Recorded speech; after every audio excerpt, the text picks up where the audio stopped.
CNN এর এক রিপোর্টে বলছে মডার্ন এভিয়েশন হিস্ট্রিতে সব থেকে বড় এয়ার ব্যাটেল হয়ে গেল ইন্ডিয়া এবং পাকিস্তানের মধ্যে। 125টি ফাইটার এয়ারক্রাফট এই যুদ্ধে অংশগ্রহণ করেছিল, যার বিস্তার ছিল 160 কিলোমিটার এলাকা জুড়ে। মজার ব্যাপার হলো কেউ কারোর আকাশসীমা লঙ্ঘন করেনি। সিএনএন বলছে পাকিস্তান 5খানা ইন্ডিয়ান এয়ারক্রাফট শুটডাউন করেছে। ইন্ডিয়া পাকিস্তানের ভিতরে বিভিন্ন জায়গায় মিসাইল হামলা চালাতে সক্ষম হয়েছে। পাকিস্তান বলছে তাদের 31 জন সিভিলিয়ান মারা গেছে এবং 47 জন আহত হয়েছে। ইন্ডিয়া বলছে তাদের 15 জন সিভিলিয়ান মারা গেছে এবং 43 জন আহত হয়েছে। এ থেকে বোঝা যাচ্ছে এয়ার ডিফেন্সে ইন্ডিয়া সুপিরিয়র থাকলেও ক্ষয়ক্ষতির দিক দিয়ে ইন্ডিয়ার বেশি হয়েছে। ইন্ডিয়া ক্ষতি হওয়া 5খানা ফাইটারের আনুমানিক দাম $2 বিলিয়ন। এটা S-400 এর আনুমানিক দাম $1 বিলিয়ন। 12খানা হার্মিস ড্রোনের দাম $204 মিলিয়ন। ইন্ডিয়ার এই বিশাল ক্ষতির পিছনে কি কারণ সেটা আমরা একটু পর্যালোচনা করে দেখি। যদিও ভারত পাকিস্তান তুলনায় উচ্চ মূল্যের অস্ত্র ব্যবহার করেছে, কিন্তু তাদের ক্ষতি বেশি হওয়ার কারণ 1 নম্বর, উচ্চ মূল্যের অস্ত্র বিপরীতে অসম প্রস্তুতি। রাফায়েল, Su-30 MKI ও অন্যান্য পশ্চিমা রুশ ফাইটার অত্যাধুনিক হলেও এর রক্ষণাবেক্ষণ, radar support, data communication, operational কৌশল খুবই গুরুত্বপূর্ণ, যেটা মনে হয় ইন্ডিয়া ঠিকমতো করতে পারেনি। ভারত হয়তো পাকিস্তানের আকাশ প্রতিরক্ষা সক্ষমতাকে হালকাভাবে নিয়েছে। 2 নম্বর, S-400 এর ক্ষতি হয়েছে। S-400 খুব শক্তিশালী, কিন্তু সেটা স্থাপন, কভারেজ ও কৌশলগত অবস্থানের উপরে নির্ভর করে। ইন্ডিয়া খুব সম্ভবত এটা করতে পারে। পাকিস্তানের ড্রোন ও ক্ষেপণাস্ত্র ব্যবস্থাপনা হয়তো ভারতীয় রাডার ও প্রতিরক্ষাকে ফাঁকি দিতে পেরেছে। 3 নম্বর, ড্রোন যুদ্ধের গুরুত্ব ও ইসরায়েলি হার্মিস ড্রোনের ক্ষতি। ড্রোন প্রযুক্তি আধুনিক যুদ্ধের গেম চেঞ্জার।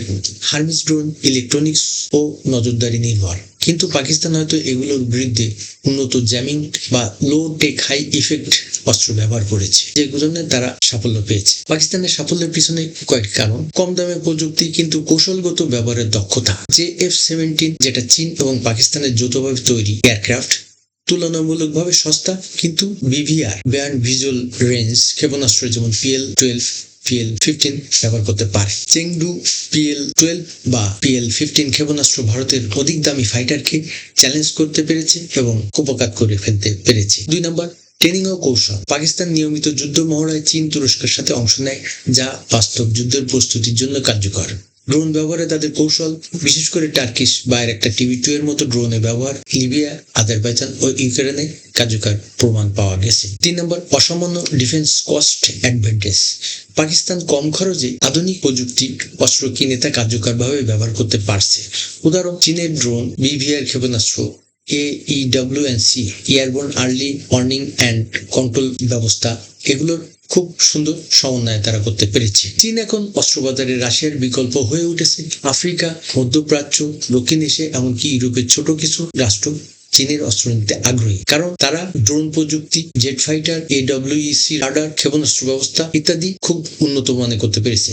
যেমন বিশ্বের অন্যতম প্রধান রপ্তানিকারক wing long CH-4, CH-5, WZ-7 ইত্যাদি ড্রোন খুব জনপ্রিয়তা পেয়েছে। ফাইটার জেট JF-17, J-10C এবং J-20 সবই অত্যাধুনিক এবং চীনের নিজের তৈরি, ম্যাস প্রোডাকশন করতে পারে এবং এগুলো রাফায়েলের সাথে ফাইট দিতে পারে। নিজস্ব প্রযুক্তিতে তারা রাডার তৈরি করেছে, AESA নামে, এটা খুবই ইফেক্টিভ। তাদের PL সিরিজের ক্ষেপণাস্ত্র PL-12, PL-15 BVR ও হাইপারসোনিক প্রযুক্তি যুক্ত করেছে, যেটা খুবই ইফেক্টিভ। তাদের অস্ত্রশস্ত্র পশ্চিমা যেকোনো অস্ত্র থেকে সস্তা এবং অনেক ক্ষেত্রে পারফরমেন্স পশ্চিমাদের থেকে ভালো। পাকিস্তান তার সীমিত বাজেটের মধ্যে কৌশল, প্রশিক্ষণ এবং চীনা তুর্কি প্রযুক্তির সঠিক ব্যবহারে ভারতীয় উচ্চ মূল্যের অস্ত্রগুলিকে কার্যকরভাবে প্রতিহত করেছে। দেখা গেল যে আধুনিক যুদ্ধে শুধু অস্ত্রের দামে নয়, বরং প্রযুক্তির কৌশলগত ব্যবহারে সাফল্য নির্ধারিত হয়। এই টেনশনের বিপরীতে আমাদের সামরিক পরিকল্পনা কি হওয়া উচিত?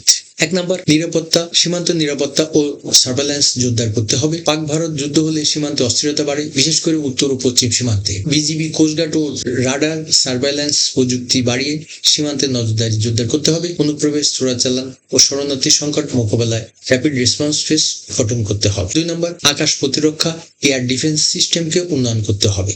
ভারতের S-400 হারানো থেকে শিক্ষা নিয়ে বাংলাদেশকে আত্মরক্ষামূলক মোবাইল এয়ার ডিফেন্স ইউনিট স্থাপন করতে হবে। চীন বা তুরস্ক থেকে কম দামি কার্যকর সিস্টেম যেমন HQ-9, FD-2000, হাইসার বিবেচনা আনা যেতে পারে। 3 নম্বর, ড্রোন ও ইলেকট্রনিক যুদ্ধের সক্ষমতা বৃদ্ধি। বর্তমান যুদ্ধে বাস্তবতায় ড্রোন একটি প্রধান উপাদান। বাংলাদেশকে সার্ভেলেন্স ও কন্ট্রোল ড্রোন কিনতে হবে এবং নিজস্ব উৎপাদন ব্যবস্থা গড়ে তুলতে হবে। ইলেকট্রনিক জ্যামিং সিস্টেম, কন্ট্রোল ইত্যাদি বিনিয়োগ অপরিহার্য। 4 নম্বর, ত্রিমাত্রিক যুদ্ধ সক্ষমতা অর্জন করতে হবে। আর্মি, নেভি, এয়ারফোর্সের মাধ্যমে সমন্বিত কৌশল জয়েন্ট ডক্ট্রিন গঠন করা জরুরি। দ্রুত সাইবার ওয়ারফেয়ার ও ইলেকট্রনিক্স ইন্টেলিজেন্স ইউনিট গঠন করতে হবে। 5 নম্বর, বন্ধু রাষ্ট্রের সাথে কৌশলগত সামরিক চুক্তি করতে হবে। যুদ্ধ অবস্থায় কূটনৈতিক ও সামরিক বন্ধুত্ব গুরুত্বপূর্ণ। চীন, তুরস্ক, ইন্দোনেশিয়ার সাথে নন অ্যাগ্রেশন প্যাক্ট ও সামরিক সহযোগিতা বাড়াতে হবে। 6 নম্বর, নিজস্ব সামরিক শিল্প গড়ে তোলা ও অস্ত্র বৈচিত্র্য আনতে হবে। শুধু বিদেশ থেকে অস্ত্র কেনার উপর নির্ভরতা কমিয়ে বাংলাদেশের নিজস্ব ফ্যাক্টরিতে স্থানীয় ডিফেন্স কোম্পানিকে দিয়ে R&D করে অস্ত্র তৈরি করতে হবে। অস্ত্র উৎস বৈচিত্র্য আনতে হবে। চীন, তুরস্ক, দক্ষিণ কোরিয়া, ইউক্রেন, ব্রাজিল থেকে প্রযুক্তি স্থানান্তর করতে হবে। 7 নম্বর, বেসামরিক সংকট ব্যবস্থাপনা ও সাইবার নিরাপত্তা জোরদার করতে হবে। যুদ্ধ হলে খাদ্য, জ্বালানি ও সাইবার আক্রমণ ভয়াবহ প্রভাব ফেলতে পারে। সিভিল ডিফেন্স, ডিজিটাল নিরাপত্তা, প্রাকৃতিক যুদ্ধ ব্যবস্থাপনা, সামরিক শাখা গড়ে তুলতে হবে। সর্বশেষে বাংলাদেশের রক্ষণাত্মক, কৌশলগত ও প্রযুক্তিভিত্তিক সামরিক পরিকল্পনার দিকে এগোতে হবে। যুদ্ধ প্রতিরোধ প্রস্তুতি থাকা মানে শুধু অস্ত্র সংগ্রহ নয়, বরং যুদ্ধকালীন কৌশলগত সিদ্ধান্ত, প্রযুক্তির ব্যবহার ও সাইবার এবং ড্রোন যুদ্ধের উপযোগী সেনাবাহিনী গঠন করতে হবে। এগুলো এখনই আমাদেরকে নজর দিতে হবে। দেরি করলে দেশের সিকিউরিটি নিয়ে আমাদের সমস্যা হবে।